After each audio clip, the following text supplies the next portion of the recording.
Hello, welcome to your weekly update. We'll start off with some staffing numbers first. The department staffing, top to bottom right now, is sitting at 2590. We don't have a patrol number right now because there was some inconsistencies on how and who was being reported as being in patrol. So the patrol admin, Sergeant Hanson, is trying to nail that down and is going to have a meeting as far as being consistent with the numbers being reported to him. As far as retirements and resignations, there's a total of 34 between now and the end of December. October, we're looking at losing 11 that we know of. November sitting at 4, and December is at 19 right now, which actually makes sense with exits of drop and such like that. But all right, moving on. The DOJ, a reminder, the DOJ will be here October 24th through the 27th. They are going to be looking at the SRO program. They're going to be visiting 200 and 800, but we're hearing that their heavy focus is going to be on PSB, SID, and the Cobb. So if you work in any of those details, just be mindful that there will be visitors in the area and around, and conduct yourself accordingly. Yvette's got some stuff she wants to let you guys in on, so I'll turn it over to her. Yeah, just a couple of quick things. First thing is we need reps. Plea is in need of some new reps. I know that some people are a little hesitant to go into representing other officers. They don't want to mess things up. We will give you training. We will send you out with a board member and another rep to get experience. We won't just throw you out there and see how you do. Sink or swim. Yeah.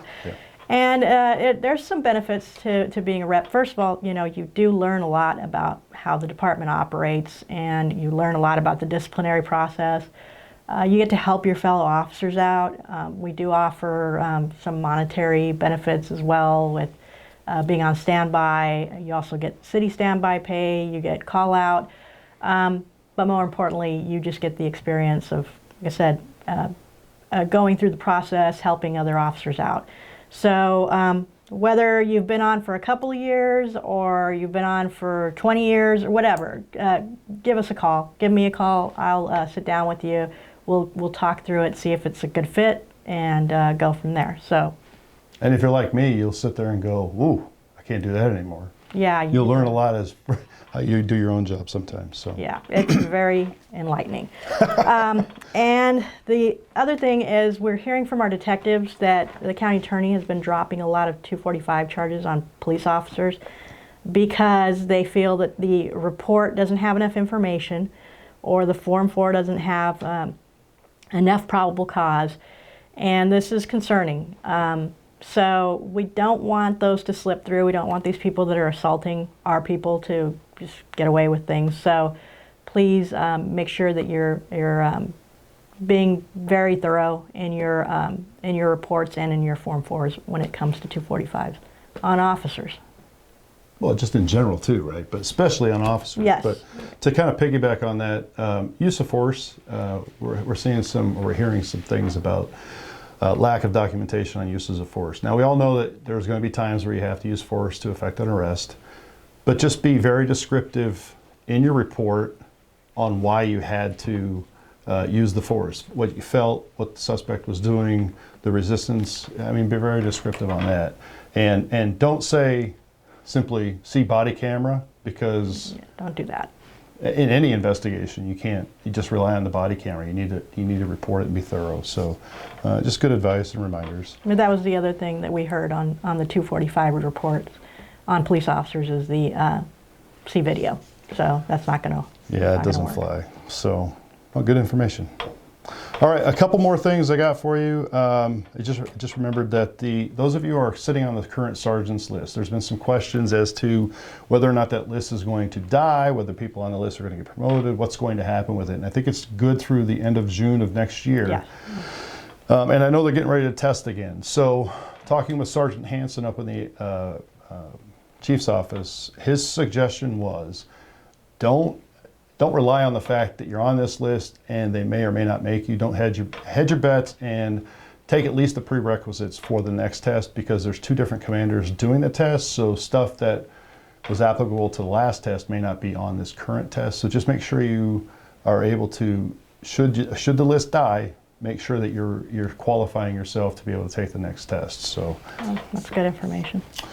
and then the last thing I want to talk about is we're working on a partnership with the Arizona Heart Foundation. The Arizona Heart Foundation is a nonprofit organization that they teach sonographers, not stenographers, but sonographers, to do these heart scans. And what we're working on is getting the 510 Ultrasound Initiative program brought to us. And what that is it's 5 scans in 1 hour at zero cost.